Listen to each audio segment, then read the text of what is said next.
Shut and sit down.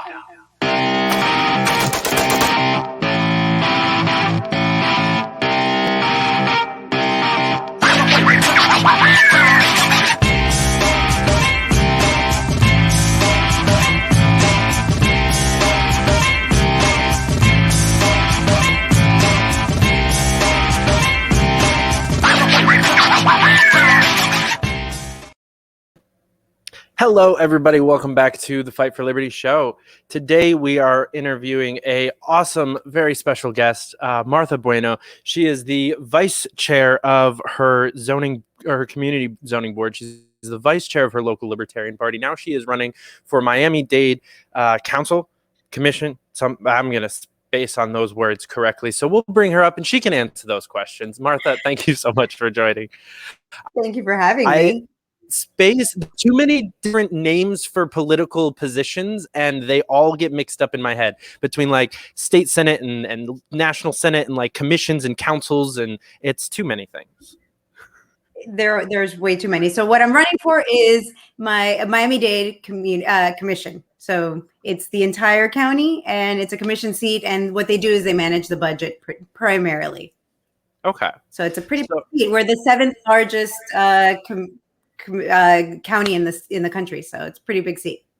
Wow. Seventh largest. Miami, so that's contains the entire city of Miami then?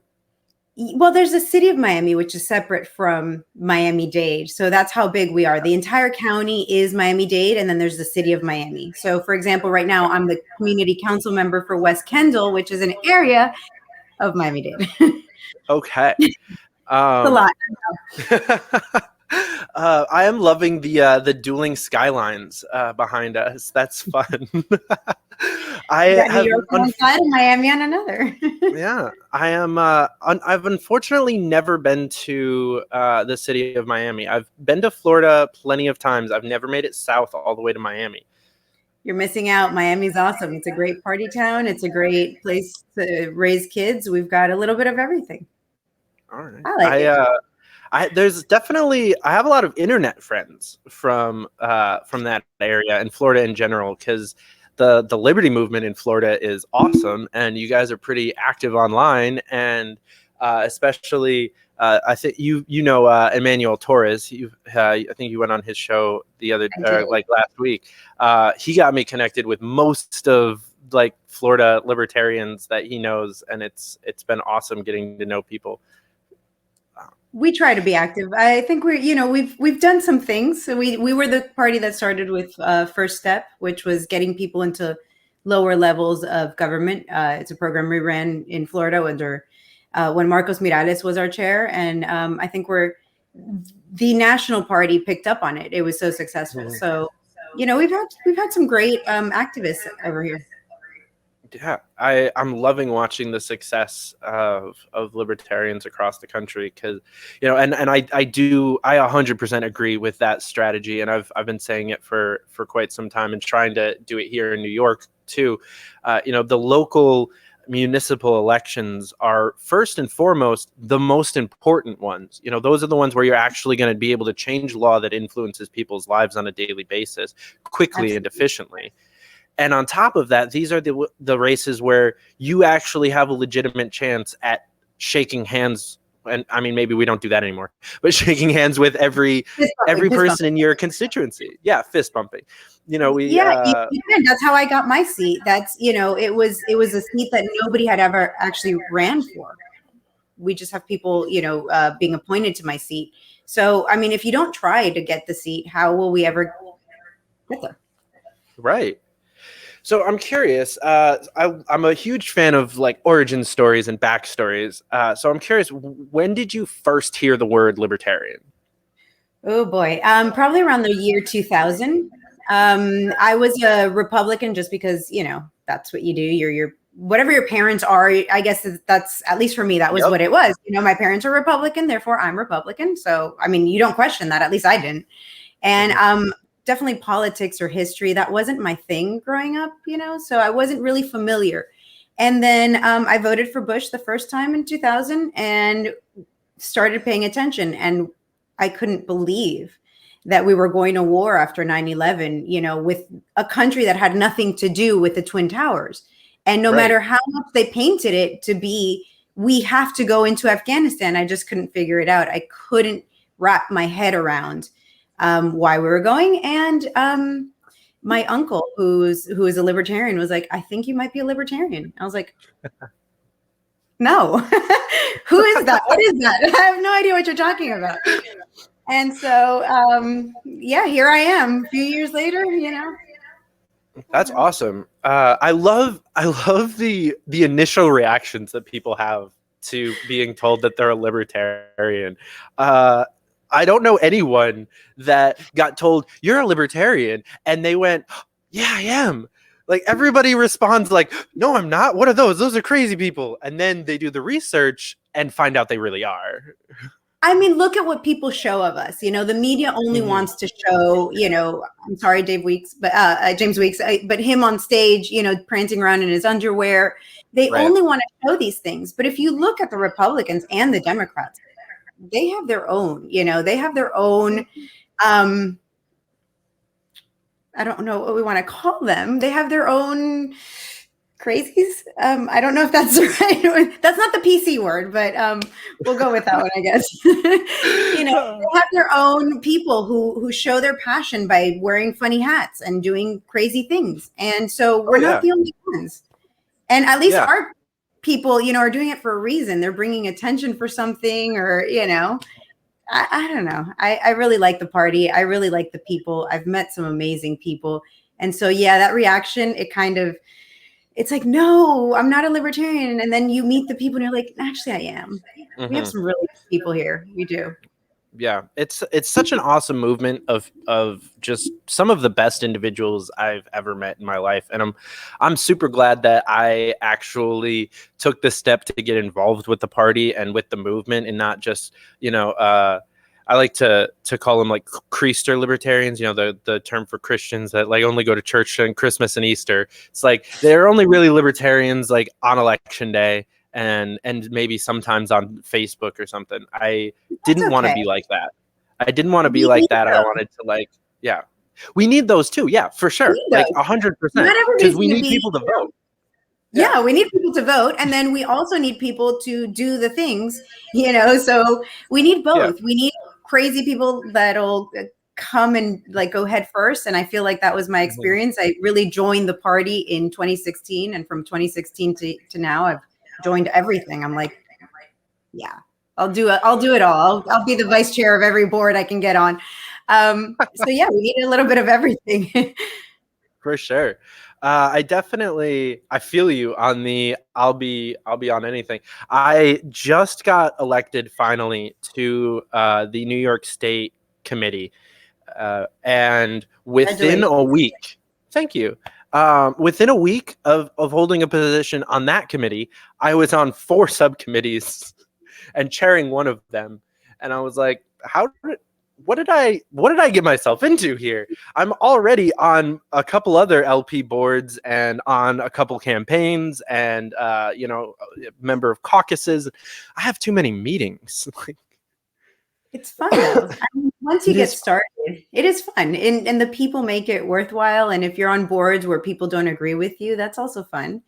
Being that person that's like, no, we don't have to do that. We don't have to raise taxes or whatever the board, is looking at, or in my case, it's property. We get to decide if a property gets to do something, like if a property owner gets to do something.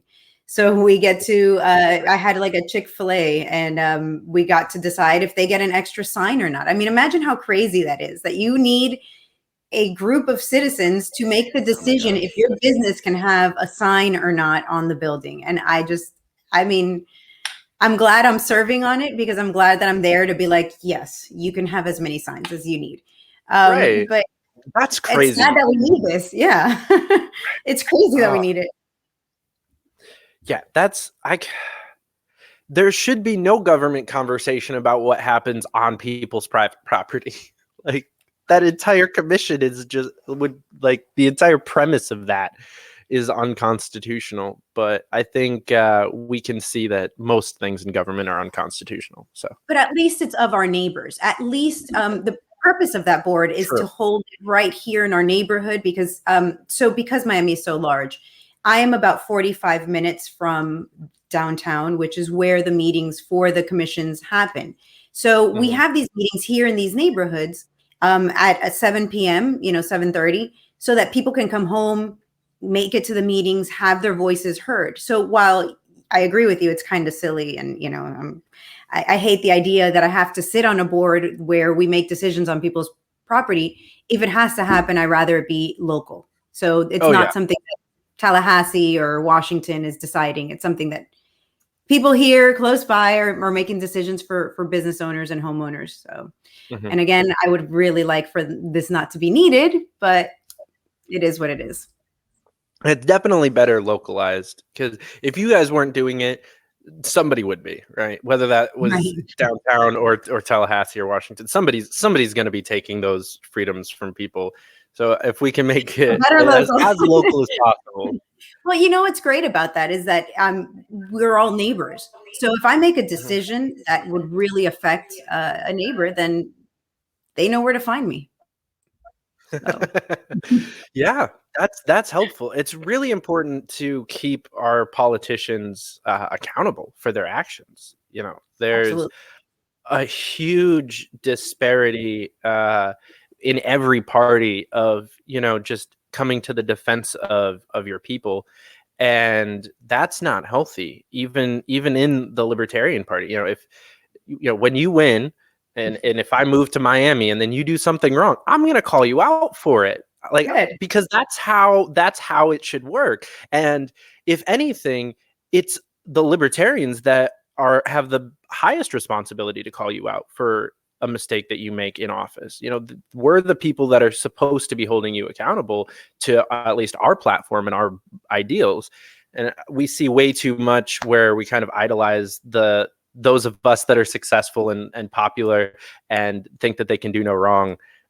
Oh, but we love to tear ourselves. We love to tear our people down. I mean, come on. If you make one mistake in the Libertarian Party, it's like, oh my God, you're not libertarian enough. Or, I mean, look at Gary Johnson, right? We crucified him because he's like, maybe a driver's license aren't so terrible of an idea. And everybody's like, oh my God, driver's license, I don't know. I consider it a lot like siblings. It's like, that mentality of I'll beat the shit out of you, but no one else can touch you kind of sibling mentality. Is if anyone attacks Larry Sharp, we will come at them with the full force of the entire National Libertarian Party. But we'll shit on him all the time. That's fine. Okay, no, nobody's allowed to shit on Larry Sharp. I'm sorry. The man is like perfection. So please, no. I know you guys are there in New York and you probably see all the flaws because you're up close, but I think Larry Sharp is one of our real good ones. Oh yeah, I 100% agree with you there. Larry's such a good guy. Larry is honestly the reason that I went from a kind of creaster libertarian to actually getting involved. I was somewhat involved when I lived upstate, and then I moved to the city. And getting involved in like city politics sounded like the most daunting thing in the world. And I was trying to just get my feet under me and like get a job and get a place and, just live. And I worked on his campaign for the last about 2 weeks of the campaign, where he was actually here in the city mostly, and canvassed with him and for him. And we like handed out T-shirts on the street the last day of the election, because we just had a whole bunch of extra T-shirts. We were just like handing out in Union Square. And I met like all of the important libertarians in New York State in that 2 weeks, because I ended up going to the election day party for him as well. So anybody that was worth anything was there, and I got to meet them. And they were like, "Oh, our meeting is next Tuesday. You should come." And I did. And that's how we grab people. That is and how the very next month I got elected to the Manhattan committee. Like literally my second meeting in the LP, where I was a registered libertarian, I was elected into some party position. It's been almost constant. Yeah, that sounds exactly like my story. I mean, that's exactly how I got sucked into the LPMD. I went to the 2016, I went to New Mexico to volunteer for Gary Johnson. And then I met Jess Mears, and I met people that were, I mean, everybody that worked on Gary Johnson's campaign. I didn't know a lot of people, and it was just like, oh, that's kind of cool. You can just, I mean, I met Gary Johnson and his kids, and I was like, wait a minute. Does this happen? Are you supposed to be able to meet a presidential candidate like so easily? And then Right. word got back, I guess, in Miami. I was like, oh, do we even have a Miami chapter? I've never heard of them. And they called me and they're like, you should come to our next meeting. And I did, and became the vice chair, I think 3 meetings later or so. And Nice. I've been vice chair for 4 years now. So, I mean, it's how you get sucked in, but it's also, I really like that about the party. You feel like home, it's like our political home. I definitely never thought that you can affect and you have so much reach in such a little Mhm. time. Yeah, for sure. I think we're very good at plugging in people that show up in person. What I'm really trying to work on right now is getting better at plugging in the people that haven't shown up in person yet and are, just followers online, or, just kind of maybe semi-libertarians or small L libertarians. I really want us to get better at plugging those people in, because I've noticed that until you show up to a county meeting once or twice, you're not going to volunteer events, you're not working on campaigns, you're not getting involved and fired up and excited about the liberty movement. I get so many messages on Twitter, like a daily basis almost now, of how do I get involved? I've been a libertarian since Gary Johnson and nothing's going on in my neighborhood. Like, who can I help? That's what I Meanwhile, love we have about that. hundreds Yeah. of campaigns that need people, right? Like, I'm Right. sure you need volunteers. That would be nice. That's kind of, the Let Her Speak campaign that happened for Joe Mm, Jorgensen. It was like that. And it was people who had never participated in the LP got together. Casey Daly, who came up with this, she had never participated in the LP, as like a volunteer or whatnot. And she came up with this great campaign. I think it was a great idea. I wish we would have continued doing it, every week or every month or something.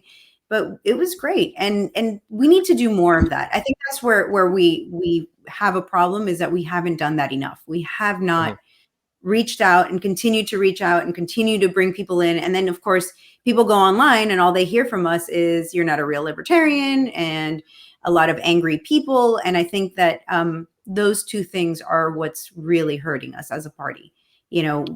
definitely. We're good people. I guess, haven't found a way to make it happen, make people feel welcome, make people feel like they belong and that they Mhm. have a purpose. I really wish we could do that a little better. I could not agree more. I think we're definitely moving in the right direction, and I 100% agree that the Let Her Speak campaign was a huge door opener for this to continue and for people to kind of take that and run with it and do other things. I've been in so many meetings in the last couple of months where that was referenced as I mean, it's a playbook almost now for the LP of like, well, we can do a let her speak kind of thing. Like, that's a term that we use now because they did such a good job with it. And I'm really excited about how many times I've heard that phrase over the last month or two of, we should do something like that, because we We need to need do a to lot more things.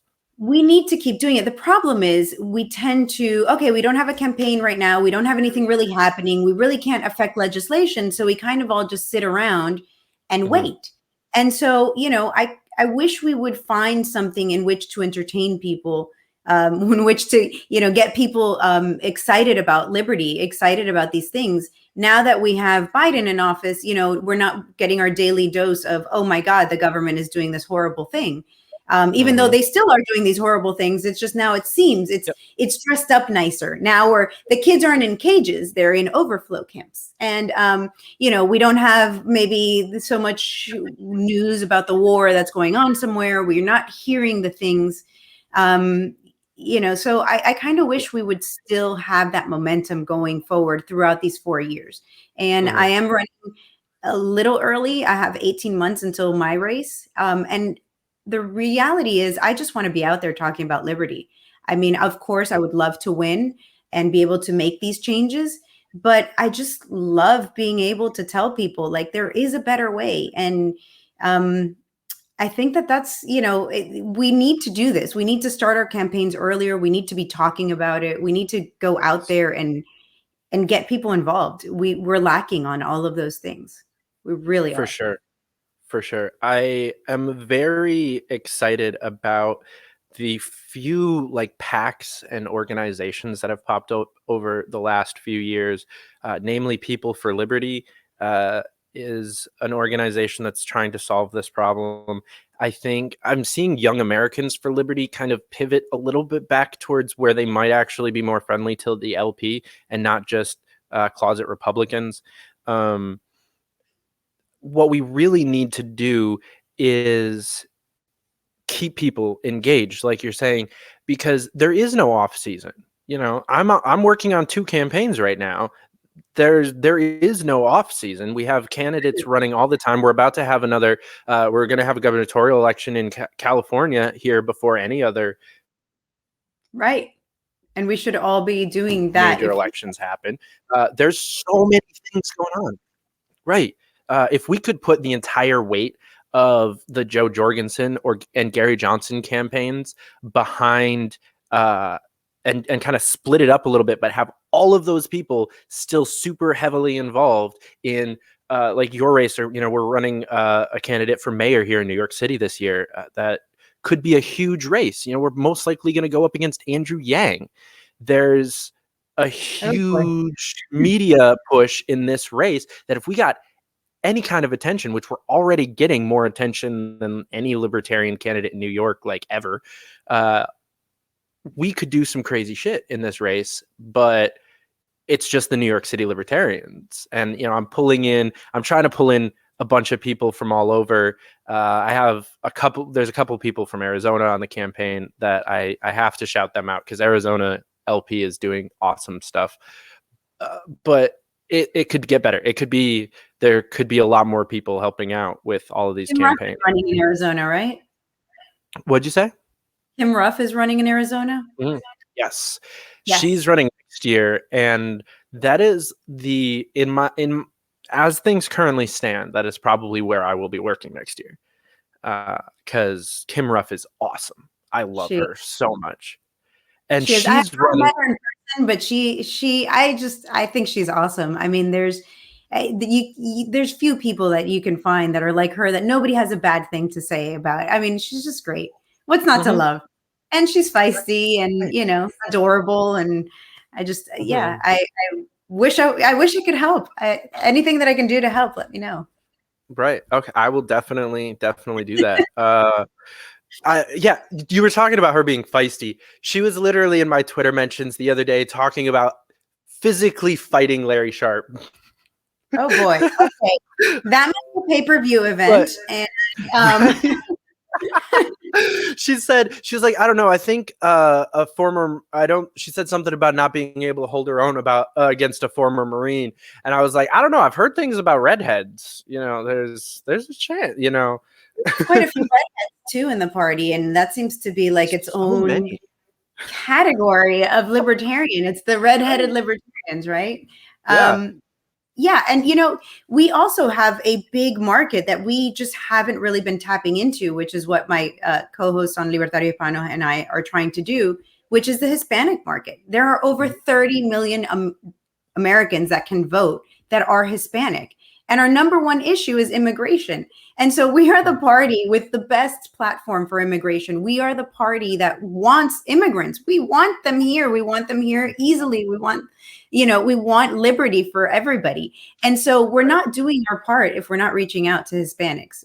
And all immigrants, to be honest. But, I am a Hispanic. So that's my goal and my mission in all of this is to be able to reach out and say, hey, we're here. You can keep voting for those other two guys, and they're going to keep, Trump and Biden both have this, deporting people and putting them in cages, and Obama before deported more, just about as much as Trump did, and Bush deported even more. I mean, we just keep electing people that don't want immigrants in a country filled with immigration. Like, everybody here is an immigrant, unless, of course, unless you're a Native American. Everybody here is an immigrant at one point or another, and yet we're sitting here telling people we don't want you, we don't need you, and that's BS. I mean, we're going down the path of Japan if we keep this up. We need immigrants. We need more people.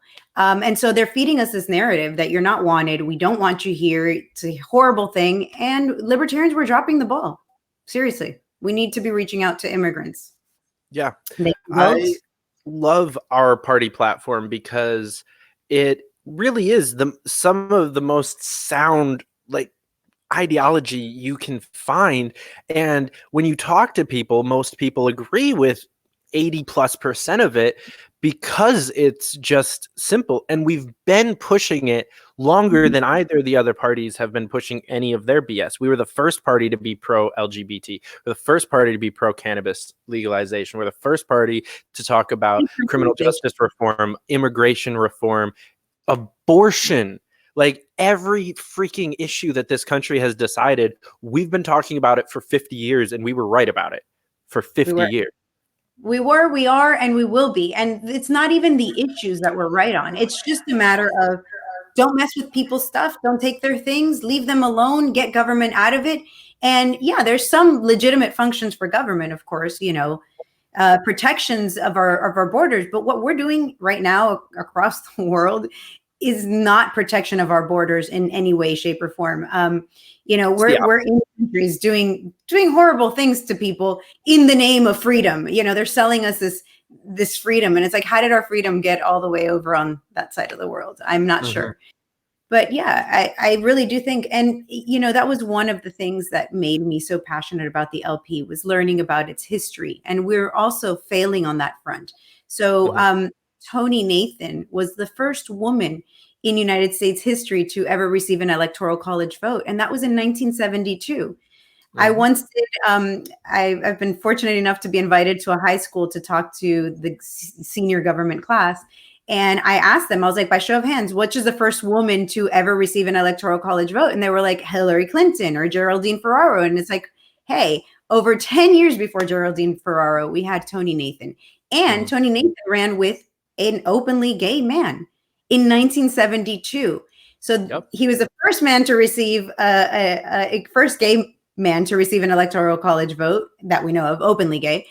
First woman to receive it, and she was also Jewish. So we've got a history that is just amazing. In 2008, I think, is when the Democrats were like, okay, fine, we'll tolerate LGBT people, and we're like 40 years behind us. Come on. We've been doing this for a long time. We have an amazing history. We've been right. And yet we're the party that gets labeled crazy. Another thing that we've been right about, that I know you're quite passionate about, that we elected somebody that's still awful on, is cannabis reform. How did we elect somebody that still thinks that cannabis is a gateway drug? How do we still have this conversation and make it about what somebody can and can't do? I mean, come on, it's a plant. It's a plant.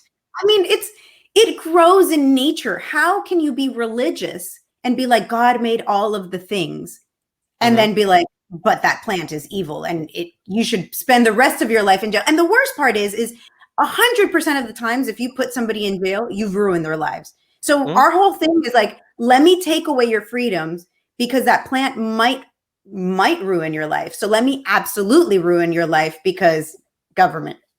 I don't get it. I just don't get it. I don't understand how to have this conversation in this country in 2021. I mean, holy shit. Pardon my French. No worries. First Amendment rights. That subject drives me crazy. It drives me crazy. I've gone out to collect petitions to legalize, to decriminalize, to do whatever we can do. And I'll go up to somebody and say, excuse me, will you sign my petition? They're like, oh, I don't think somebody should be able to smoke. Okay, so the alternative is to throw them in a jail cell for 20 years? I mean, I don't know. It drives me crazy. I don't know what to say. Yeah. This is slightly less on the ball example, because I tobacco and cannabis are two very different things in my opinion. But I was working in California on a petition this past year to stop the ban of flavored tobacco and tobacco products. So the governor tried to ban literally anything that contains nicotine and a flavoring. So that's hookah, vapes, blunt wraps, anything that's got nicotine in it and a flavor. And I figured, especially the fact that like hookah and blunt wraps were on the list, I was like, we got this in the bag. I was in fucking Oakland. I was like, help me save menthol cigarettes and blunt wraps. I thought that would be a good pitch in Oakland, right? No. So many people. I stood outside of a dispensary saying, help me save the flavored blunts. And all I got for 2 straight hours, didn't get a single signature, not one. All I got was, nah, man, all natural, bro. I only smoke those hemp wraps, bro.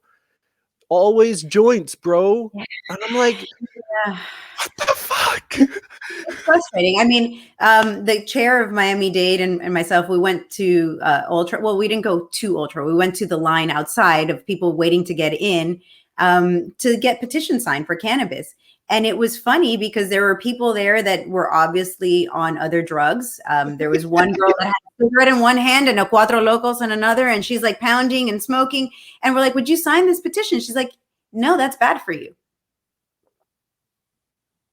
I mean, okay, thanks. In what universe is weed bad for you, though? That's my biggest question. Like, it's been scientifically refuted millions and millions of times. Like, weed is not bad for you. Psilocybin is not bad for you. DMT is not bad for you. Like, none of these plants are bad for you.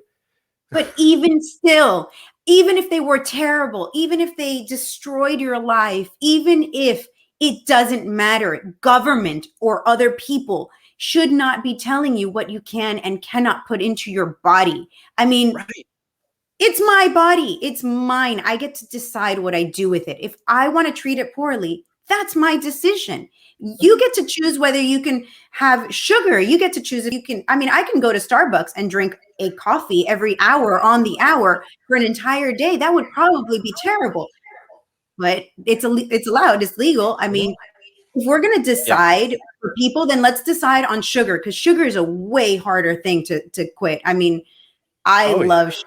I cannot quit it. I did keto for a few months and I was desperate for sugar. It's such a strong drug that you crave it no matter what and always. So if we're going to tell people what they can and can't put in their body, let's start with the real hard drugs. Let's start with that, caffeine. I mean, there's a lot more that we could work on. Oh, yeah. Caffeine is so much worse than like any of the drugs that are criminalized, in my opinion, at least. Because I'm with you. Like I tried to go keto for a small portion of time. I was guided into it, made it a little bit easier. I was living with my bosses and they're both health nuts. So it was a weird mixture of like super healthy keto meals with terrible snacking in between. Well, then you're not in keto. No, not quite. But there was like days, there was a few days here and there where I actually like was doing good. And when I got back to my parents' house, I was trying to do really good. But it's so difficult, especially when the people around you aren't doing the same thing. And it's like, there's just cookies. Like I came back to my parents' house the second week of December. Like, how do you stay keto through December? It's just I did it through December. Actually, when I did it in 2019. I did it through Thanksgiving, through Christmas. It was great. I felt great. I mean, it was just wonderful. I lost weight. I was happy. And then I got back on the sugar and here I am. Sugar's the gateway drug. Kids don't do sugar. It really is. Yeah. Sugar really is. And caffeine, especially, I feel like is an extreme gateway drug, because those types of artificial stimulants are extremely addicting and extremely justifiable in your life.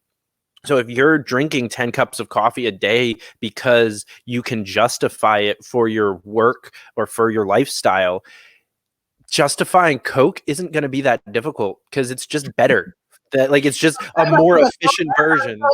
And nose beers. You need to clarify what we're talking about. Clarifying nose beers. Yeah, like cocaine. Like you can easily go from and I did it. Like so I'm speaking from experience here.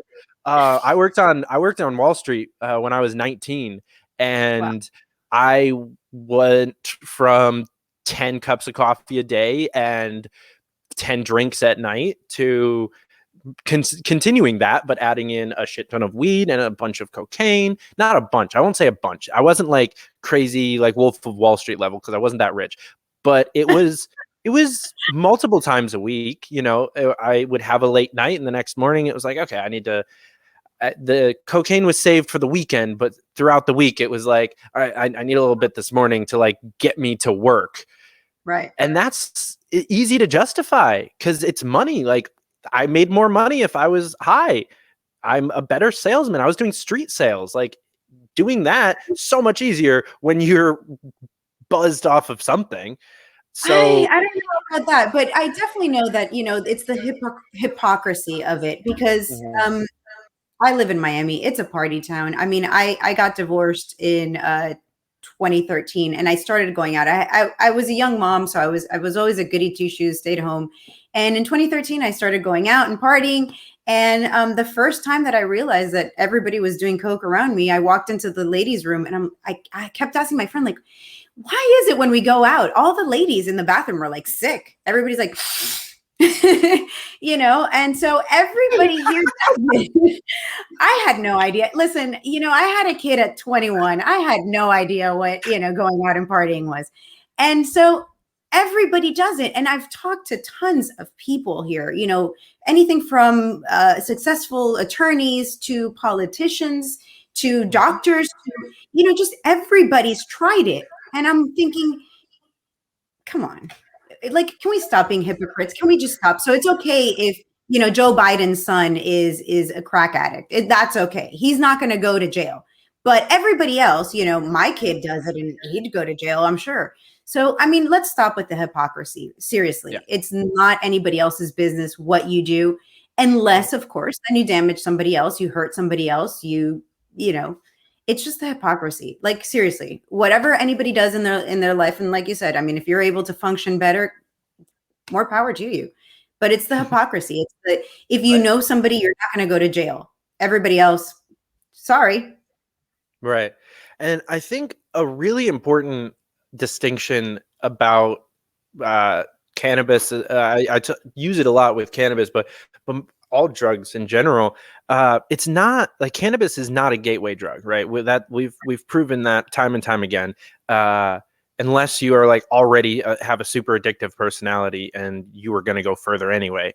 Marijuana is not, or cannabis is not a gateway drug, but it's a gateway crime. It puts you in a circle of people and in situations that you shouldn't be in. And gets you right there next to other criminals who are doing other crimes besides just selling weed. You know, to go from weed to something to another drug is easy because most of the time your dealer sells more than one thing.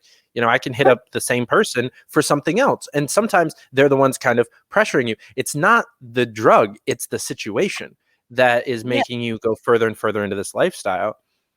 I agree. I once met at so I go to, you know, Chamber of Commerce's Gay and Lesbian Chamber of Commerce regularly, you know, to these events. And I remember meeting somebody and we were talking about it and I asked him to sign a petition. He's like, I really believe in this and it being legal because the real reason that my life was destroyed was because, you know, as a young kid, he was caught having cannabis on him and went to like some program and then there realized how bad of a human being he was because he did this and then continued committing crimes or, you know, and I think that you're right. That is the gateway drug. I mean, if you are 15 or something and you get caught with it and you're being told that you're a horrible person now and, you know, all these horrible things, it destroys people. And it's not the drug. It is our reaction to that drug. It's how we treat it. It's how we tell people that they're worthless because they're drug addicts or potheads. I recently, last week, was a local news source you know, caught on that I was running and they posted something and I looked at the comments and it was, she's a pothead. And I'm like, okay. I mean, that's how they're trying to destroy me. That's fine. If that's the worst they have to say, okay. But I'm not a child, and I know who I am. And, I can't imagine being 15 or 16 or 18 and being told that I'm a horrible person because I smoke a plant. So I think we do a lot of destroying people. We bring people down. And the jail sentence is real, and losing your freedoms and not being able to get a job later on in life because you're a convicted felon or because of whatever. It's just, we destroy people's lives. And the flip side of that is we have to pay for this destruction of people's lives. We, in our property taxes here in Miami Dade, and I'm sorry that I'm bringing in Miami so much, but I live here. This is what I know. Yeah. In Miami Dade, 22 cents of every dollar that we pay in property taxes goes to support the jail system, not police, not mental health, just the jail system. So for example, our parks, our parks get about 2 cents per dollar, and our health services get about 2 cents per dollar, but our jails get 22. And when you look at it, a lot of those people haven't even been formally tried, they're sitting in jail waiting. I've only recently been learning more about the bail system, and it's absolutely disgusting what we do to people. If you have money, you can pay and wait until your trial date, but if you don't, your options are pleading guilty, even if you're not, or sitting in jail for months until they get around to you. So, we have a big problem, and it's not the drugs. It's our system. It's how we treat people.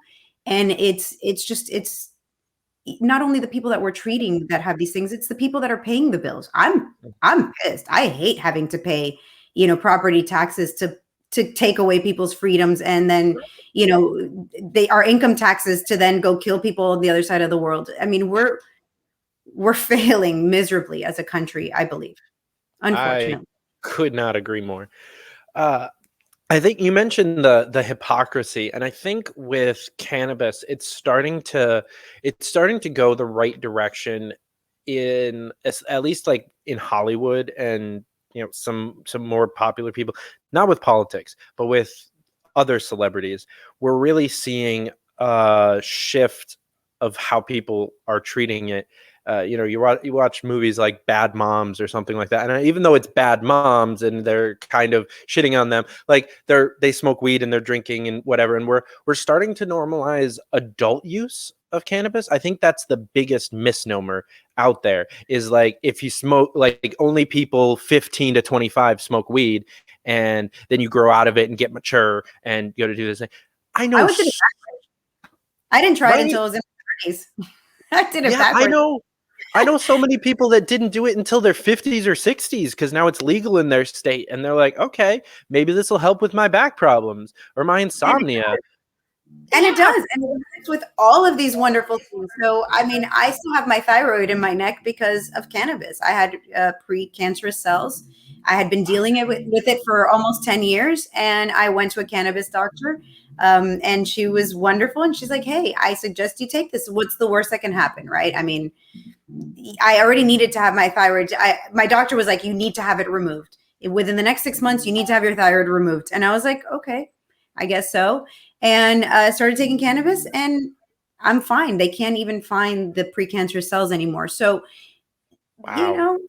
It's such a good thing. At least it was for me. I've met a lot of people that have benefited from it. So even if it was horrible for you, government shouldn't be involved. But on top of that, it's good. It really is good. Yeah. It really does help people.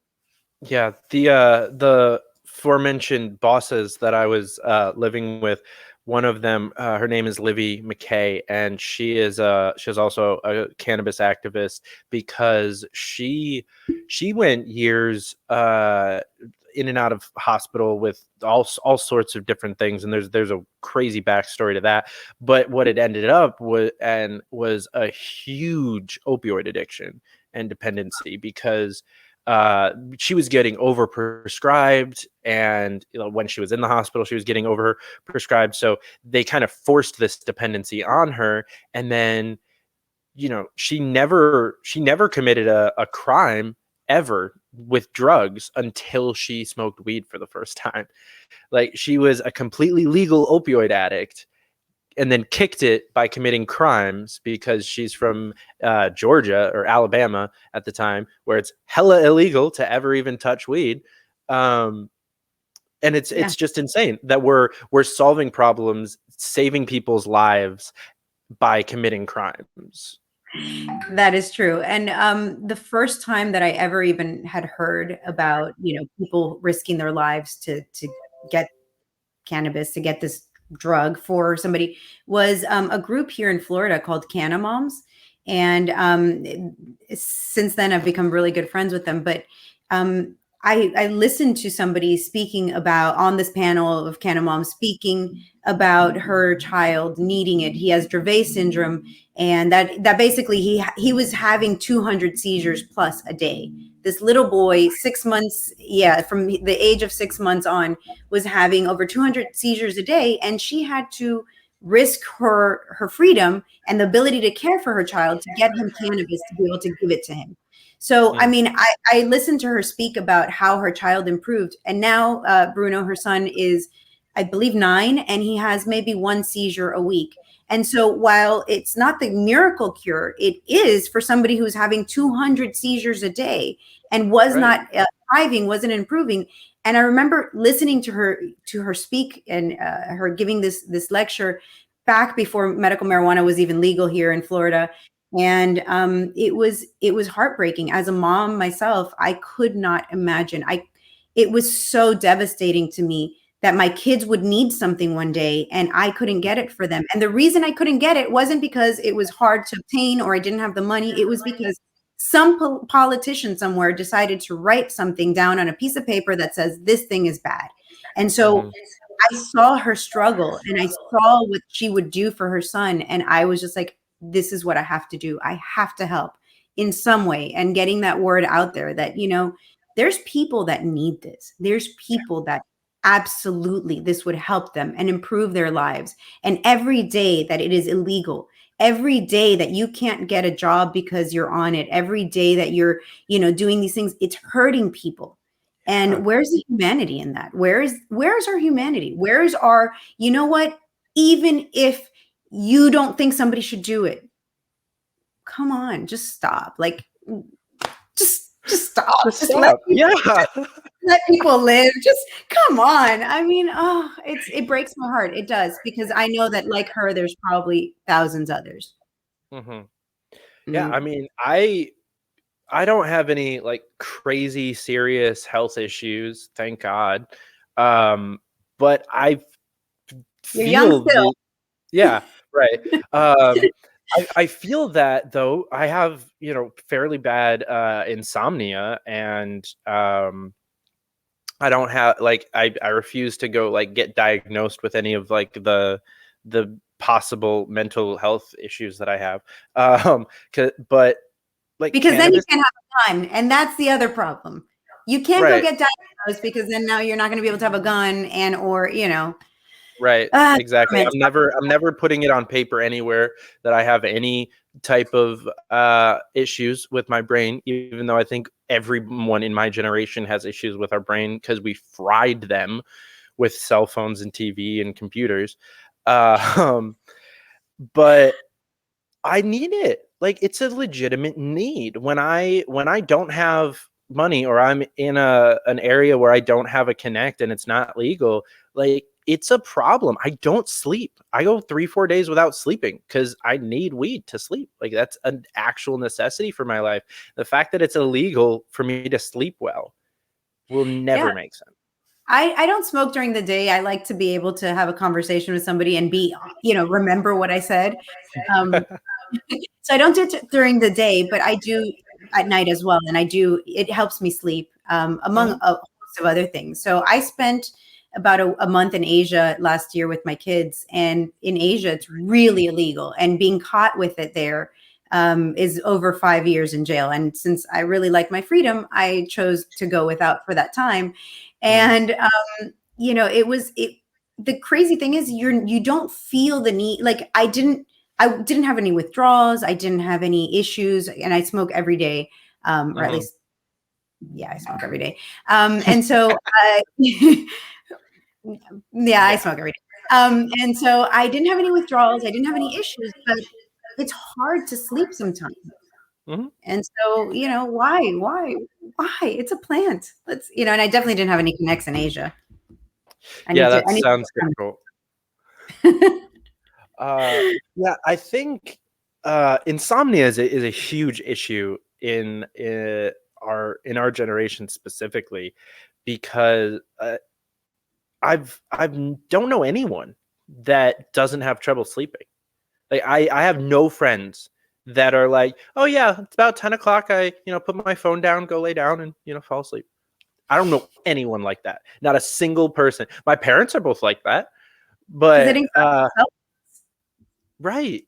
And I was actually really thinking about this the last couple of days, because I did have like a crazy amount of insomnia when I first got here. I'm house sitting for some friends, and it's kind of just a weird situation, and being in a place alone where there's not people that are sleeping and you have to be quiet and respectful and kind of like wind down. I could just do whatever and pretend that it wasn't nighttime. And I went almost 72 hours with just like weird intermixed sleeping. And I was really thinking about it. And I think it all stems from that when I was a teenager and I first got my iPod and my cell phone, like the ability to communicate with other people, you tried to stay up as late as you possibly could talking to those people. Like I would lay in bed till 1, 2 o'clock in the morning. And it was always like whoever fell asleep and stopped responding was the asshole. So we all trained ourselves to stay up through that. And I feel like I walked to school uphill both ways, like I grew up in the era. I was like 16 when the internet came out, and it was like a thing that we had at home. And AOL or whatever, and you had to like, Mom, get off the phone. Mhm. It was a struggle. So I have no sympathy for. No, I'm kidding. I got the worst of the worst. Huh? I got either, you can say either the worst or the best of both worlds, because I consider it to be kind of the best if I had appreciated it more, because I remember pre-internet, or at least pre-internet, like in the home. I must have been like you were one. Right. I remember like everybody actually having it. I very well remember dial-up. I was 18 when I had my first cell phone. I was 16 when I got my first iPod, and I had to buy that.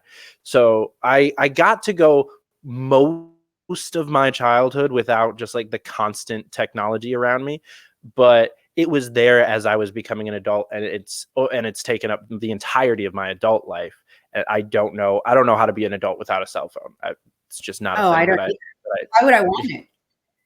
I mean, I remember the days of payphones, and that's like a joke. I tell, among my older friends, it's like, remember the days where you had to call 1-800-COLLECT to like have your mom come pick you up, and the operator would record your name, and your name was, Mom, I'm ready, come pick you up. And then, because we didn't have quarters and stuff, like it's a whole nother generation. We had to figure it out. There was nobody with a cell phone around that could just borrow it. So, it was different. I kind of liked that analog growing up without all that technology, but why would I want that? I mean, it's so magnificent. I have the world's knowledge at my fingertips at all times. It's just, technology's great. I really think that, if we didn't give it to our kids, it'd be even better. But people right now are choosing not to educate themselves. They have the world's knowledge at their fingertips, and they're choosing not to see it, not to review it, not to live it. That's the sad part to me. It's not the technology that's a problem. It's just we use it for TikTok instead of learning. Right. If there's anything wrong with TikTok. I tried to get Chinese into it. propaganda machine. It's a Chinese propaganda machine. Don't trust it. Just kidding. There's a lot of socialists on TikTok. So please, libertarians, get on TikTok. There's a lot of libertarians on TikTok. There are some awesome.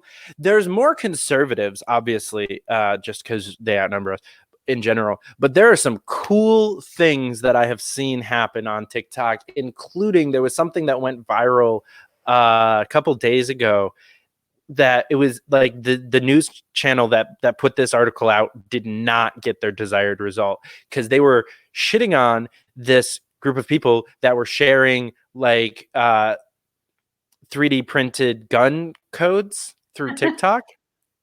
And they were like trying to make it sound like they were trying to run an article that would like scare people into making their kids delete TikTok, and instead it just went viral in the liberty movement, and everybody was like, "Fuck yeah, TikTok!" I'd be so proud if any one of my kids was like, "Mom, I need a 3D printer because I'm just going to start printing guns." I mean, wow, that's the epitome of like a libertarian mom's like dream right there. Like, oh my God, my kid is so libertarian. But yes, I'm raising my kids to be aware of it. I mean, I think that it's really hard, and it's a very abstract thing for kids to realize what freedom really means, especially because at home, I mean, obviously I'm a communist dictator at home. I mean, this is a monarchy. I am queen, I rule. But outside the home, you know, I want them to not feel that way. And it's hard raising kids these days. And I think that Spike Cohen has like this great thing about how kids are growing up libertarian because they are the opt-in culture. Everything online is sign up for this, opt in for this, opt in for this newsletter. And so for kids to be told like, hey, just because you live in this society, I get to take away 50% of your salary is like, wait, I didn't agree to that. Where did I sign? Where did I opt in for that? So I really think that this generation, I mean, we like to talk bad about every generation that's coming behind us. I mean, the boomers used to do it to my generation. And now, you know, we're like, oh, those darn millennials. But you know what? I think that the future is very bright. I think that these kids are seeing that they need this. They need this freedom. The government doesn't have their best interests at heart. It never has. And hopefully your generation and the generation that comes after can really push towards. And that was a generation that voted primarily for third parties. So kudos to the younger kids. I'm very excited. There's a lot of things about the Zoomer generation that scares the shit out of me and makes me want to facepalm all day. And I'm like very glad. I'm very glad that I am not part of them. I'm literally a couple days away by most people's standards, and some people would consider me a Zoomer, depending on which psychologist you're talking to. But technically, I'm a millennial, and I'm very proud of that fact. But there's some awesome things happening in the next generation. They're primed to be the most conservative generation since the baby boomers, which is crazy to think about. They are doing things like promoting Hong Kong freedom on TikTok, and it's like they're waking up to things. They actually are utilizing the fact that they have the world's information at their fingertips, like you said, and it's so beautiful to see. It is. And I hate that we do shit on the younger generations. We're telling them that they're terrible. And meanwhile, I mean, look at all the technology we've gotten. I'm in my early 40s, so I'm dating myself, but things like, your generation really hasn't had to struggle with if you needed a ride somewhere. Now you have Uber. I mean, just all this technology that we have just makes life easier. You're stuck at home, you're a kid. I've been able to leave my kids home alone and be like, hey, Uber Eats yourself something, or whatever, Postmates yourself something. You're having a coughing fit. And go ahead. And I had to mute myself because that one was rough. Technology just makes our lives better. I agree. I definitely agree. I have loved getting to travel. That was the biggest clue in and made me appreciate technology the most. With 2020, I worked in 14 states. I was just all over the fucking place all year. And wherever I was, there was an Uber Eats, like DoorDash, Uber Eats, sometimes GoPuff. Car, you can just Uber when you get to a city. I mean, it's great. It solves so many problems. Yeah. I sound like an Uber commercial, but it's just technology has made our lives so easy. And everything just improves with time. And here we have government telling us that we can't improve things like power. I mean, look at what's going on in Texas. Why not let them improve power? Why not go with nuclear? Nuclear is getting better every day, and we have government saying you can't do those things. So, just the natural progression is everything improves. Let it. Look at our phones. I mean, I grew up when our cordless phones were like a big thing in the 80s, and you had to like pull out this big antenna and like, hello, and you could barely hear anything, and it was absolutely terrible. And now we have these itty bitty cell phones that, I mean, the phone, yeah, it's kind of, but you can use it pretty much anywhere on the planet, and it's just, technology is amazing. I mean, I really hope that I'm here long enough to see where we will be, in another 40 years. We're going to do some awesome things, I think, in the next 40 years.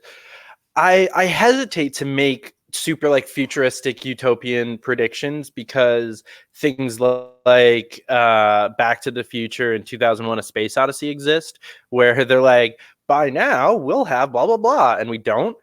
But I don't think we're that far out. What was that? They had it right with the president. And Back to the Future? They did have it right with Biff as our president. I mean, God, Biff and Trump were like long lost cousins. That's accurate. That's super accurate.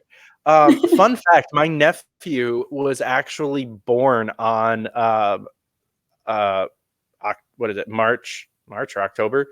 One of those 2 months. I'm spacing. 21st. The day that they go to in Back to the Future too.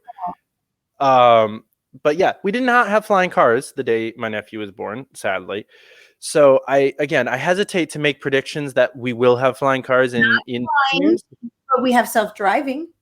I mean, maybe they just work a little, I mean, look at the Jetsons too. I grew up watching the Jetsons, and I don't have a robot that can just poof and food's ready, or flying cars there too. So we're getting there. We're getting there with the robots making food though. We're seeing fast food get automated at a ridiculous level. Like the back end is really weird. I don't know why. I don't know if I talk about automation too much or something, but for some reason Facebook thinks that I run a restaurant and need robots to work in my restaurant, because I get 4 or 5 ads a day for different chefing robots. I don't know why they think I have the money or the use to have a chef robot. I could use one of them. I'm not gonna lie, I would love a chef robot. I mean, a Rosie, made my life so much easier. These kids eat nonstop. I save me so much money in Uber Eats. I'm very excited to see where we're gonna go in the next couple of years with that stuff, and where we're really making technological advances, and it's psyching me up, is finance. Yes. The rise of cryptocurrency is, it's so exciting. Okay, but I still believe that gold is really where you should be, gold and silver. That's my big push here. I know the cryptos. I'm just old school. What can I say? I do like crypto too. I'm kind of on the Peter Schiff train. So I go a little between both and diversify. But, you can do both at the same time. You can, which is what I'm saying. I do both, or all three: gold, silver, and crypto. But I do have a hard time. So I really like the value of crypto in terms of the blockchain technology and what that can do. If we could have a government based on a blockchain where there's no central power, I mean, that would be amazing. And those type of things I am all for. As far as it as a means of currency, I think it will get there. I just, I don't think we're there quite yet. And here, the city of Miami mayor wants to bring in and start paying people in Bitcoin. And I mean, great. I think that's fantastic. I struggle with government getting involved with these things. Once government knows your wallet, they're going to have their hand in it. They're very, very carefully trying to figure out how to tax crypto right now. And basically, it's not that difficult if you use a wallet like Coinbase or Cash App or something like that. Those are all getting reported. So unless you are doing everything through a private wallet, like on Brave or something like that, they'll know and they'll try to tax you, but they can't tax you until you pull it back out into dollars currently. So, which is the whole problem with me, that you're basically buying it with your fiat currency, and then when you want to sell it, you get your fiat currency back. I mean, it's just I'm having a hard time with that part of it, and I hope that the Bitcoiners don't like all send me messages after this. You know, I really, really, really like the technology. I like where we're going with it. I like what's happening. I'm just having a hard time with it as a means to store the value of your money. Right. I don't. It needs to get more normalized. That's the biggest issue, I think, at the moment. Is there's a severe lack of, you know, any form of in-person payment processing. Like we don't have like a Bitcoin card machine type thing, you know, where you could go into a store and just spend Bitcoin all over the place. Yeah, there are countries that have this, though. I have pictures of it. I was in the country of Georgia, which everybody's like, what? It's by Russia. It's on that side of the world. I was there December of 2020, right before COVID. That was the last trip that I took internationally, like fun, you know, whatever. And they have Bitcoin ATMs.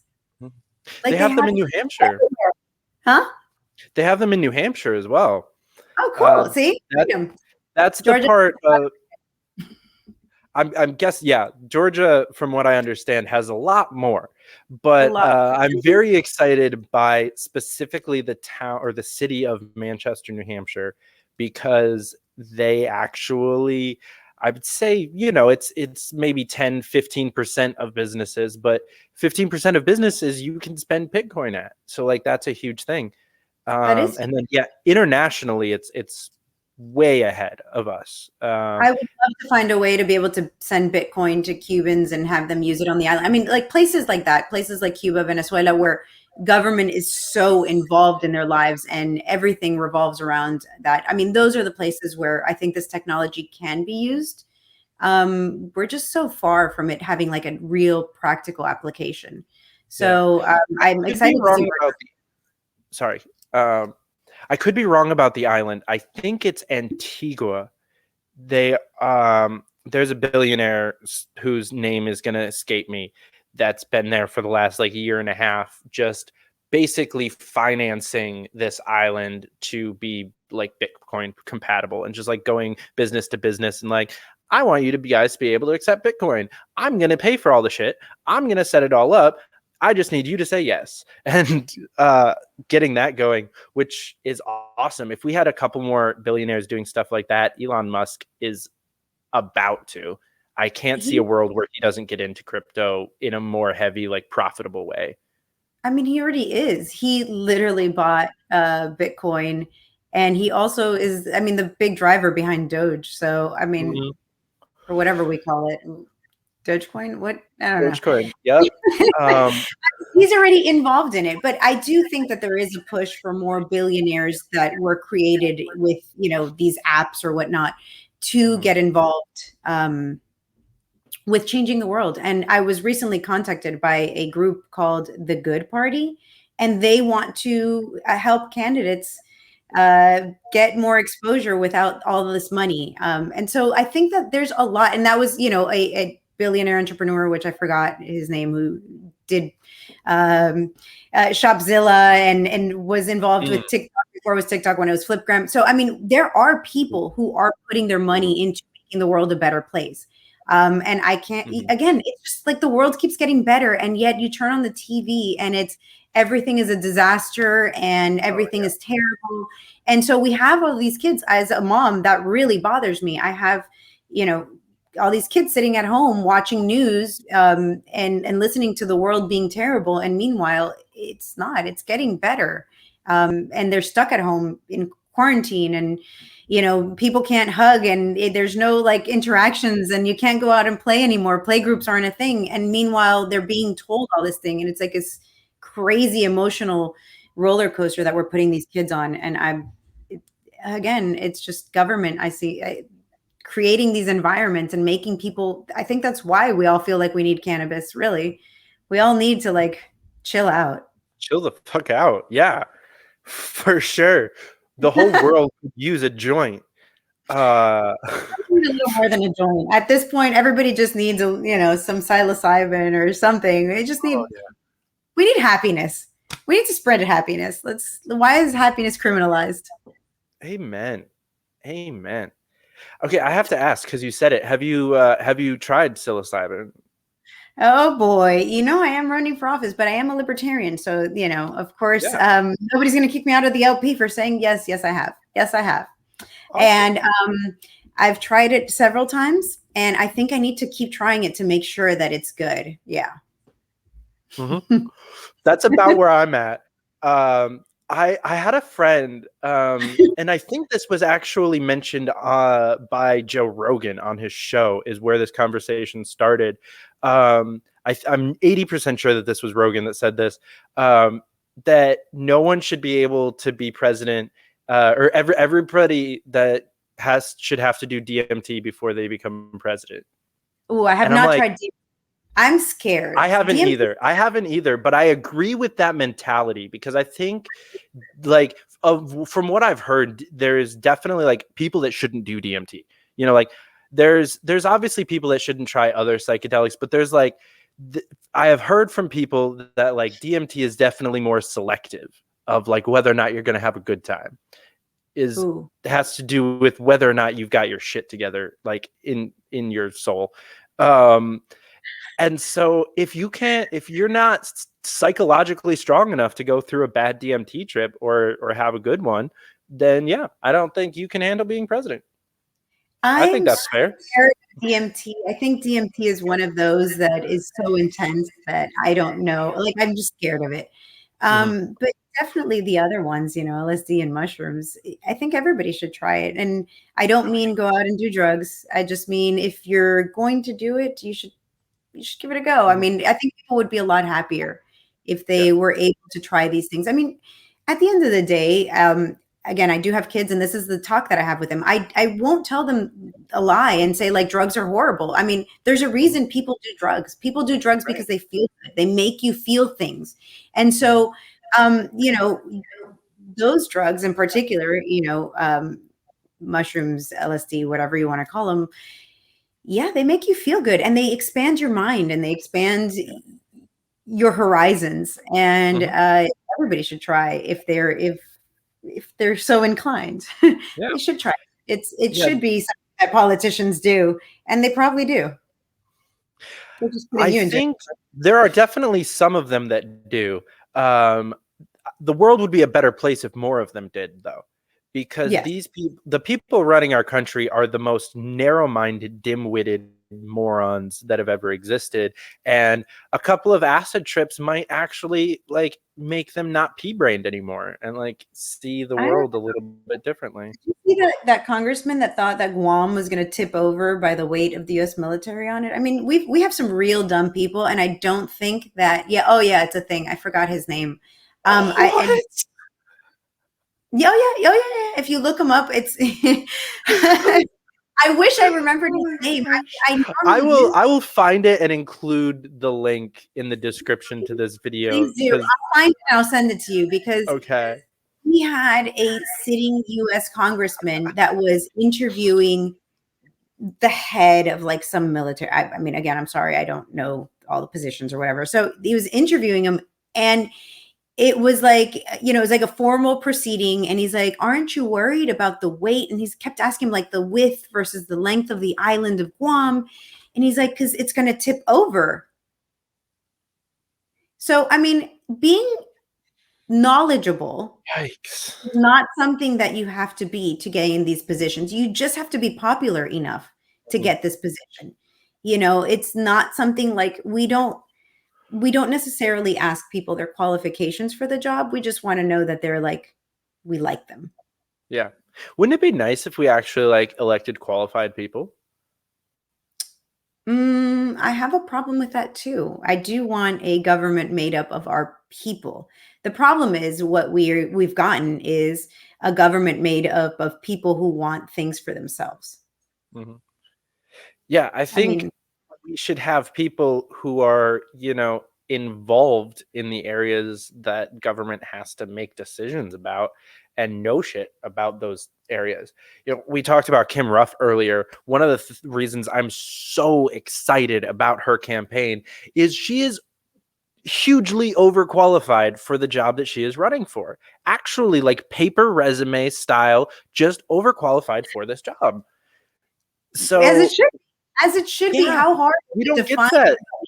Like, look at how many Republicans and Democrats there are. Are you telling me that Trump and Biden are the cream of the crop within their organization?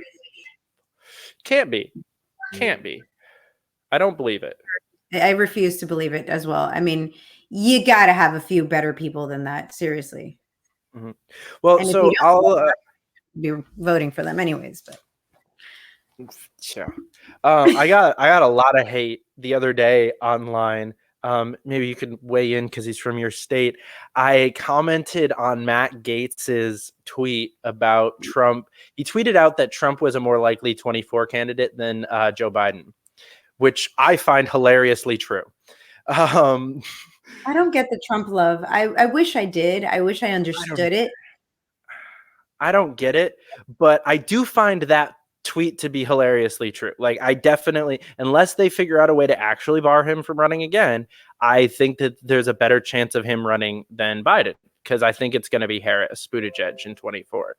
Right. Well, I don't think Biden's going to make it out of the entire 4 years, not because I think something will happen to him, but he's just 78 years old. I mean, my mid 70s mother lives with me, and she's wonderful and she has more energy than I do, but does she have the energy to be president of the United States? I don't think so. At that age, don't you just want to hang out with your grandkids and, live life? Why do you want to be doing this? So I don't think that Biden's going to be around, as president for that much longer. I think he'll probably quit or resign or something, probably in the 2-year mark, so that Kamala can run for her 2 consecutive terms after that. He's probably going to, do her that solid. But, it's just crazy to me how the Republican Party used to have values. It used to be the party of lower taxes or the party of smaller government, and then this last year at their convention, it's like, we're just going to make America great again. That's their whole platform, is whatever Trump said, that's it. And so on the other side, I had this conversation not too long ago in a group of Democrats, and I got booted out because I just kept asking them, what is your platform? And nobody knows it. Nobody knows what their platform is. And they, it's like, you guys used to be anti-war and now you're pro-war. And so it's just about the cult of personality. I think that's the worst part, is the cult of personality. We're not voting on issues. We're just voting on which guy you prefer. Yeah. Which I definitely is not good for the country, but it ties into why I was commenting on Matt Gaetz's post, because what I said was I'd rather it be you, because I think that he would be a really solid Republican candidate for president. Like, if there was somebody that could beat Kamala Harris, I think it's Matt Gaetz. I don't agree with him politically. I just think Cohen. From what'd you say? I think somebody that can beat Kamala would be Spike Cohen. I mean, I'm just talking specifically from the Republican Party. I'm like, if you're a GOP person, he's just no. I can't get behind Matt Gaetz. I can't. I'm not going to give this one to you. I'm sorry. I just cannot. See, that's why I wanted to bring it up, because you probably know more about him than I do. I just, obviously, I'm not going to vote for him. I just think that he would be their best choice, because what are they going to do, run Trump again? That's not a great idea. Running one kid. It's not that hard to find somebody that's genuine. I mean, and he's not. I don't know what it is about him. I don't know what he's hiding. He's he has all these controversies in his life, and it's weird. It's weird. Oh yeah, he has an adoptive son who's just about his age. I don't understand it. I mean, if he did adopt somebody, good for him. It's just weird. There's a lot of things. I will definitely give you that. There are a lot of, so the thing about Matt Gaetz is that there's not a lot of things about him that make me like actively dislike him, because most of his negatives are like weird controversies like that just Right. make me like him more, because like I want to know, like I want to, first of all, he's the kind of person that like I definitely, of the people in Washington, he's in my top 5 I want to grab a beer with and have a conversation with, because I just think that there's no way that would be a boring conversation. There's just too many weird fucking things about this guy. Sure. But then there's also some I don't drink beer. I would want to drink something with him, but not a beer. But I agree, he's entertaining at at work, I guess. And he's got that cult of personality style that I think could compete with Kamala's, because her cult of personality. Can we just get away from the cult of personality? Listen, this is what happens in Latin America. We fall in love with the cult, with the person, and it's populism. And populism is just as dangerous as fascism, as socialism, all the isms. It's just bad. And so populism, you see it with Trump. He could tell people, go and do this thing, and people lose their minds and go do it. It's the same thing you see with little girls and little boys, the tweens that are after their favorite pop star. They lose their mind and they start crying, and it's like, oh my God, it's like they saw their God. And so that's dangerous. And that's really dangerous when it's in politics. And so, well, I agree with you. He seems very entertaining and, has a certain something that people like. That freaks me out. It freaks me out that we treat politicians as our deities or as our pop stars or something. It just gives them more power. And by golly, we need less power in government. I definitely agree with you there. I just think I'm a little bit less optimistic of us actually achieving that goal, and that's why I severely agree with you saying Spike Cohen, because he also has a great personality that has formed a pretty cultish following. He does have a cultish following. I have to agree, and I mention him a lot. But I also worked with him during the Joe campaign, and I'm putting together an event here in Miami, March 5th, and he's coming for it. And there are very few politicians who you can call up and say, hey, I need you to come do this thing. And they're always like, whatever you need, however I can help, wherever I can spread liberty. It's just, and so he's well-deserved. And I don't think it's that people are necessarily like, oh my God, everything Spike touches turns to gold. It's just that he's really that good. If it was that way. I definitely agree that it's deserved. I will not disagree with you in any way, shape, or form there. I think Spike Cohen is one of the most amazing people to ever touch the Libertarian Party, just on a personal basis. And yeah, the cult is there because he's a human, and he is all of those things that you just said, and he is there for people, and he is just vulnerable, awesome. And he's real, and he tells you his faults, and he'll tell you straight up, I have this problem with me, or, I used to be this person and I changed. And I think that's endearing. I think that's human. Unlike Matt Gaetz, going back to him, where we have no idea about his personal life, and his personal life is like this huge mystery, and it's kind of creepy and weird. If he just came out and said, you know what, X, Y, and Z, this is what's going on, I think most people would be like, oh, that's cool. Whatever it is, I'm sure people would support him.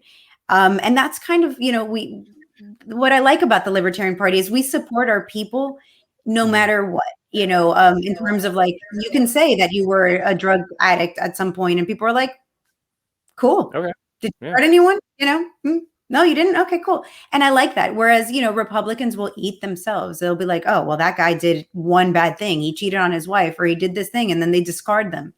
I like that about the Libertarian Party. We're more real in that sense. Yeah, I 100% agree, and that's why I like Spike's chances. I'm personally a fan of Amash Gabbard 24, if that becomes a thing. But all right, so you said the interview was over, right? Now, which one of those are you not a fan of, or both? Oh no, I think Amash is fantastic. I really like where he stands on things. I if I had to choose, I would be more in the Spike Cohen camp, just because he's more of a personality. He's got his cult following, and he's the meme god, and et cetera, et cetera. But I think Spike with Amash would be great. Tulsi is not a libertarian, and her beliefs are not libertarian, and she's great on war. I mean, hats off to her. Her stances on war are fantastic. Her stances on everything else, I just don't agree. See, and that's where I'm going to have to disagree with you, because to say that she's just good on war would be ignoring like 80% of her platform. The fact that she's talking about the decriminalization of all drugs. She talks about, she talks about criminal justice reform. She talks about immigration reform. She talks about so many things that we agree with her on. There's like maybe 3 where we disagree with her, and that would be yeah. And okay, even that, she's the most libertarian democratic person on all of those financial issues, especially healthcare. Like, her healthcare platform is hella free market heavy. And, she's the only Democrat in the entire primary that was willing to come out and say, I'm a free market capitalist. This is true. And I will give you all of those points. You're absolutely right. She is better than the rest. I would like to see her come more to the, if she was if she was going to seek our nomination, I would like to see her working in the party the way I see Amash working in the party, the way I see Spike working in the party, the way, so many others. I think that we have a problem in this party of, again, that cult of personality to some degree, where people just show up right before the election time, they run, we support them, and then they disappear. And if she was going to do it, if we are going to sit on Twitter and on Facebook and promote her, because that's essentially what we're doing by saying Amash Gabbard, then I would like to see her come and work, come and put in the time and the effort in this party. If she just got out there and said, you know what, guys, I changed my mind, I'm a libertarian, come join me here, I would welcome her with open arms. I think that she, like Larry Sharp says, she's maybe that 80%. Maybe there's 20% that we could work on. She just has to do it, and then I would totally support her. I would never argue, and the people that are actually trying to make this happen even harder than myself, like Reed Coverdale, kind of this liberty unity thing that's happening on Twitter actually started in an Amash Gabbard 24 group chat. None of us would say that she is a libertarian right now, or B, should have our nomination right now. It's a plan of how do we work out the next 3 years so that she does deserve the nomination, gets it, and they win together. I don't think she should do anything. She should do it. She should say, I want this thing, because we at the Libertarian Party have something that's amazing that I don't think our party people understand. We have this this goal that everybody else wants. It's very rare for a political party in the United States to get ballot access across 50 states multiple times. It is such a hard feat. Parties come, parties go. I mean, you had Ross Perot, and he managed to get on the ballot, and then he tried to create a party, and it fizzled. We have something that is so rare and so valuable, because it takes millions of dollars to do this. And so we have something to protect. If she wants this thing, if she wants this thing that we have that is so valuable, she needs to come and earn it. No more. Yeah. When I say we, no more of this, Lincoln Chafee. Don't come here expecting for us to give you the red carpet treatment just because you were popular in your party. Come work. Yeah. Come do the job. When I say we in that, how do we work out the next 3 years? I mean, like that small group of people, not like the Libertarian Party needs to do something to welcome her in. I'm talking about the couple of people that we're talking to. Like, I was her deputy volunteer coordinator. I have a lot of friends. There was a lot of big L registered libertarians on her campaign.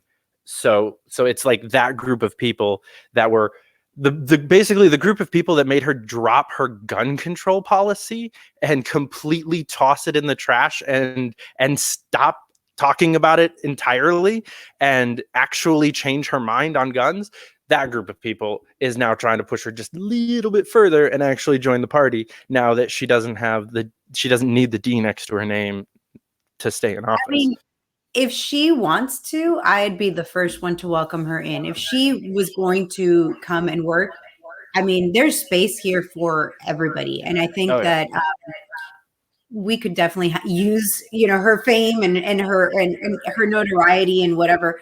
I just don't want it to be like, we're giving her this platform of, hey, we're automatically, if you come over here saying that you're going to be our vice presidential candidate or whatever, or the presidential candidate, we've got people that are working hard. I'd much rather it, even though they don't have the name recognition she does, go to a Spike Cohen or go to a Larry Sharp, or, we have so many great activist candidates. I just can't justify somebody that hasn't come over and hasn't done the work. But yeah, I 100% will agree with you that for her to get the nomination, she needs to be here. She needs to be a member of the party by the end of the year at the very latest, and put in all of 22, working with all of our gubernatorial candidates across the country, 23 ramping up for her presidential or for the VP. She needs to the whole time be involved, and she needs to come over soon. And I'm just being a little bit patient on that because, she just kind of got out of office. The first thing she did after getting out of office was go on Dave Rubin and Joe Rogan, though. So that definitely makes me have warm feelings. And she went on Steven Crowder and Tucker Carlson and Fox and Friends. And she's doing so much more than I do. Right. I mean, I definitely I consider her a friend, and her I'm literally friends with her dad on Facebook, and we talk so I follow her a lot. And the crazy thing is, if you watch some of those interviews, all of those interviews, she especially, well, actually, I don't think they got to it on Steven Crowder, but the Rogan and the Rubin episodes, they specifically are talking about John Brennan calling libertarians domestic terrorists and how that's bullshit.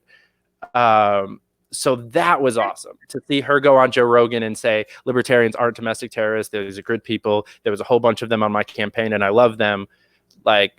I see her moving, and she moves slow. I know her well enough to know that she moves slow on everything. So I'm just kind of all right, I'll wait.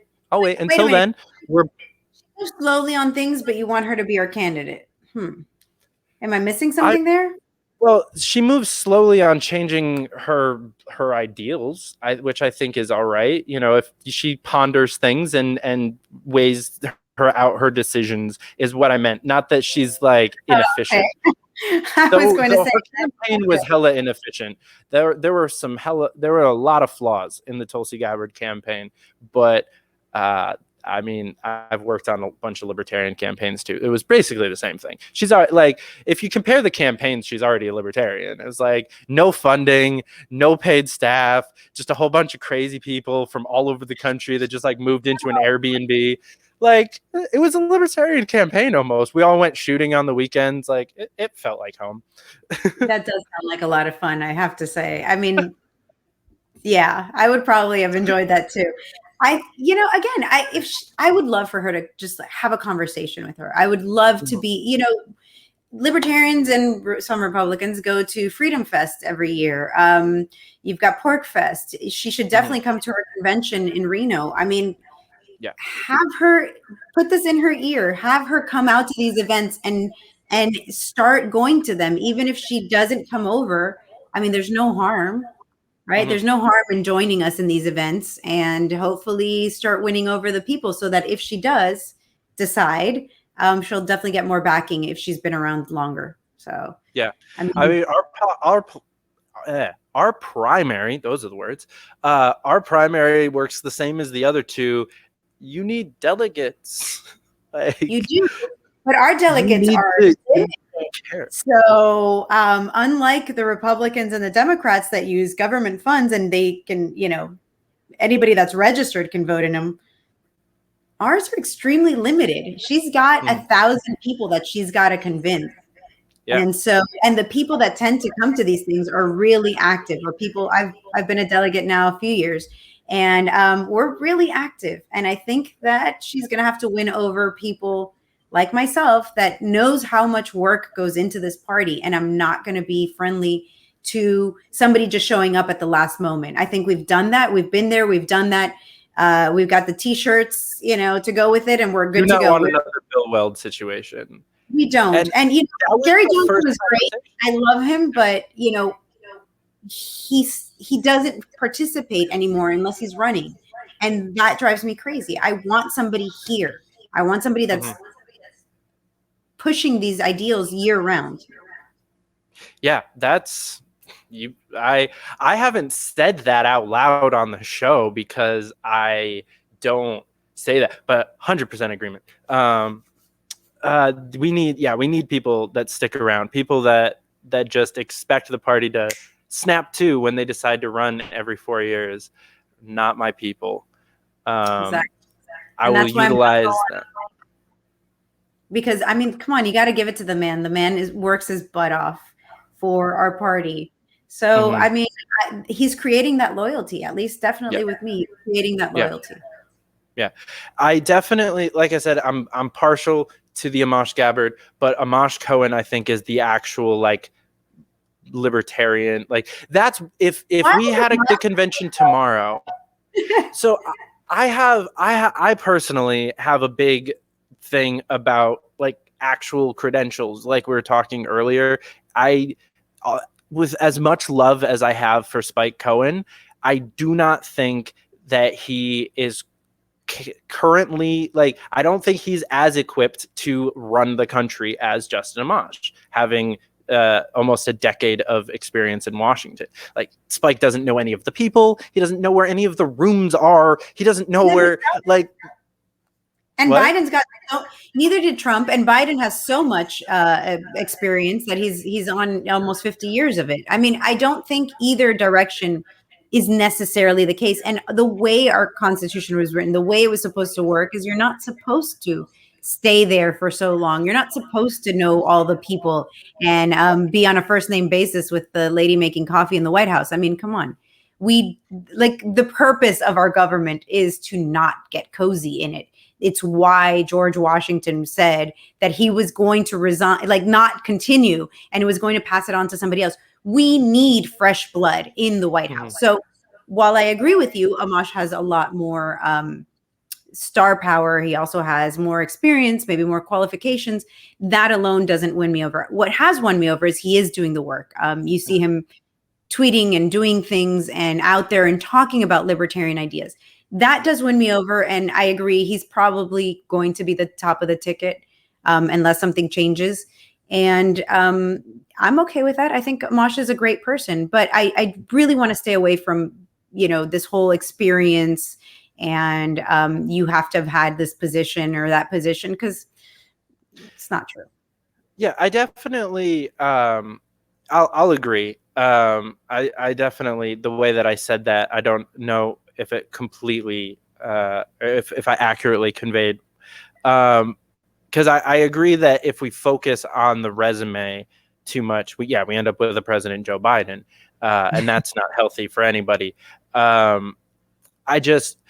think that it should be on a person. It shouldn't be the more experienced, the better. It's a person to person basis. We should compare objectively Spike Cohen and Justin Amash and say, okay, which one of these two people is better suited to run the country on a broad different amount of things. And there's places where Spike is better and there's places where Amash is better. And I don't think anybody's equipped to run the country. No one. This is a 350 million person organization. That's too big. I will definitely agree with you there. No one is actually qualified. Nobody. Your biggest CEO isn't qualified. Maybe Vermin Supreme. Yes. If you have a time machine, then anything you mess up, you can just go back and redo. So obviously, right. Vermin Supreme. Obviously, Plus, we don't have pearly white teeth, and hygiene would be ponies. And ponies. Oh well. Yeah. He promised me a unicorn. Nice. God, anyone listening to this conversation is going to be like, what?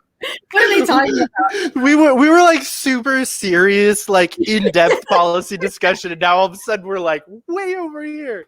It's like, welcome to the Libertarian Party. You know, my kids, my oldest son, who's now 20, I think the first time he ever was like, you might actually be a little bit cool, was after the Florida convention last year. I came home and I showed him a picture. I smoked with Vermin Supreme. Nice. And my son was like, oh, my mom smoked. I think you might actually be. It lasted like 2 seconds, but yeah, I think that was like my crowning achievement as a mom, was like, look, I smoked weed with Vermin Supreme.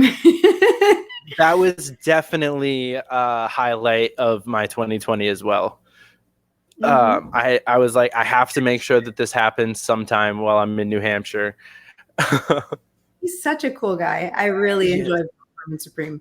So, yeah. I mean, maybe Vermin Supreme comes back and runs for the nomination. You never know. I mean, he already is running. Vermin Supreme and Adam Kokesh have already announced that they're running for president. I believe Dan Berman as well, which I'm personally not a fan of. I will just say this. It's no. Sorry, not a fan of announcing your run for president 3 years and 10 months before the election. That's what I meant. A year and a half, 2 years. Okay. 4 years ahead. No, like as soon as the election is over, like Dan Berman, I think announced the day after election day. Same with Berman. Like, I was like, I think Dan Berman is running for governor of Texas. He has announced both, and that also kind of bothers me. I like Dan Berman. I love Dan. So like, I don't want to sound like I'm shitting on Dan, because I love Dan Berman, and I think he has awesome messaging. And I actually just sent him a message just before we started recording, trying to get him on the show. I love Dan Berman. I don't want to sound like I'm shitting on him. There's a couple of things that he's done, including just like kind of jumping into races that a little early, in my opinion. And I'll share, and I'll say that I said it to Kokesh's face, and I'll say it to the other two. Like, I don't think we should be running for president the day after election day. It's just, here's the thing though. The way that people take you seriously is when you run for office. And it's unfortunate. So the day after I ran for office, I immediately started getting attention that I had never gotten before.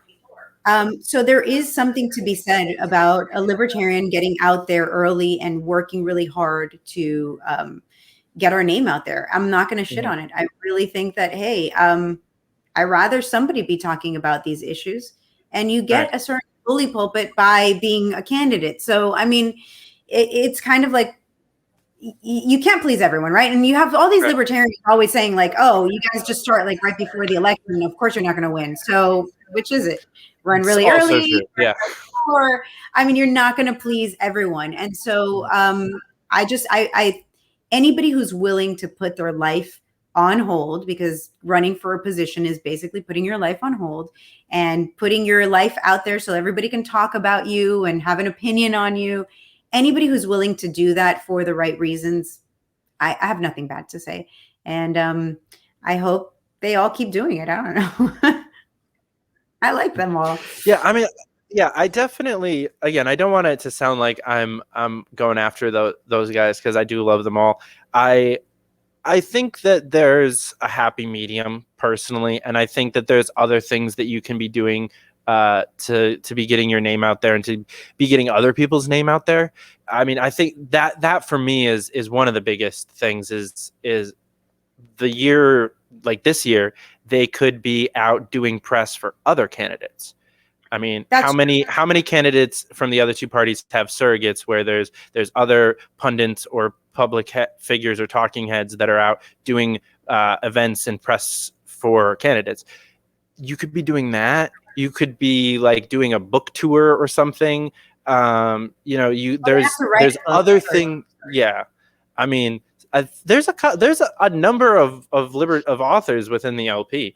It surprises me every time I find out that another person wrote a book. It's crazy how many of us have written books. I don't mean us, because I've never written a book. I've never written a book either, but my co-host on Libertario Final, Zach Foster, he's an amazing writer and actually wrote a manual on how we should be running. So yeah, I agree. There's a lot of libertarians amongst us, that have written books. Kokesh has a book. He should totally be doing that. I think Kokesh is most effective as an activist. I think Kokesh is an amazing activist. And I would really love to see him, doing his activism for candidates. I think that's really where he shines. Kokesh doing his activism. I mean, even his simplest ideas. He wheeled around a pressure cleaner and a stencil, and he'd put his stencil down and clean the sidewalks with his stencil so that it was cleaning it, and people would call the cops, and he's like, I'm cleaning the streets, and they couldn't do anything about it. He really was cleaning. And that's so like, he has some great ideas. I mean, that man is brilliant, and his outlandish ideas are good. I'd love to see him do more of that. I really would. I think that you're right. Maybe running for president isn't the best way. But they're doing something, and that's more than the rest of us can say. They're out there, they're putting their name out there, they're doing things. Let's all do that. Let's all strive to be more like Berman, Kokesh, Vermin Supreme, Yeah, 100% agreed. We need more people like them in the party. And I think we have a lot more people like that in the party now. I think 22 is going to be insane with how many races we're going to be running next year. It's going to be crazy. I hope so. That would be fantastic. I mean, what more could one ask for than a whole bunch of libertarians that just want to run to leave you alone? I think that's great. Yeah. I mean, come on, let's have more. Let's have as many as possible. Anybody who wants to run should run, and keep pushing that liberty message. I mean, it's what we are all here for. We might get along, and like we said at the beginning, we might all think that people are great, but we're all here for the same thing. And that same thing is liberty, is at the end of the day, having more liberty than you had before. And right now, every politician that gets into office, they're trying to get more things for themselves. So anybody that just wants to make things better for everyone, let's go. More people, come on, let's get excited and all join the LP and do your own thing. And it doesn't necessarily even have to be through the party. Any of the NGOs, any of I know a lot of people are like, no, I don't like the Libertarian Party. Then there's a million ways to do it. Look at Tom Woods. He's not necessarily LP, but he has an amazing following and talks about liberty and promotes Scott Horton and promotes Dan Murphy, Bob Murphy, sorry. You can find your way, find your lane, and just go with it. Yeah, I think we definitely have had a narrow-mindedness of like that liberty is a political thing exclusively, and it's not. Like the enemy has overtaken every industry, and we're trying to just like ram through this one industry that has been proven to be the most useless of all industries. Like the government's fucking useless. Technology, however, changes society. Media changes society. Like if nothing is education changes society. Right. Government if nothing else is going to convince you the power that we the people have, look at GameStop. Yeah. Fuck yeah. That was beautiful. It was amazing. Or the TikTok kids that booked Trump's whole event and nobody showed up. I mean, we have some really creative people. We have some people that managed to pull some stuff off. Again, GameStop, kudos to those people. I guess some people got really screwed in that too, with the fall of their stock. But the idea was good. And I want to see more of that. I really want to see more people doing these things, whatever those things are, whatever crazy idea it is. That would be amazing. Yeah, and I think we're definitely starting to see that in technology and in finance, at least. It's very difficult to be into cryptocurrency and not be a libertarian, if you ask me. Like, if you understand all of the issues with fiat currency, and you're to the point where you're financially investing and going around the government and the Federal Reserve and doing your own thing over here, like, how are you not a libertarian yet? I think that's like our prime market to get to, is like all of these people should be voting libertarian because obviously just you They clearly should don't be. trust the government. They should be, and yet they're not.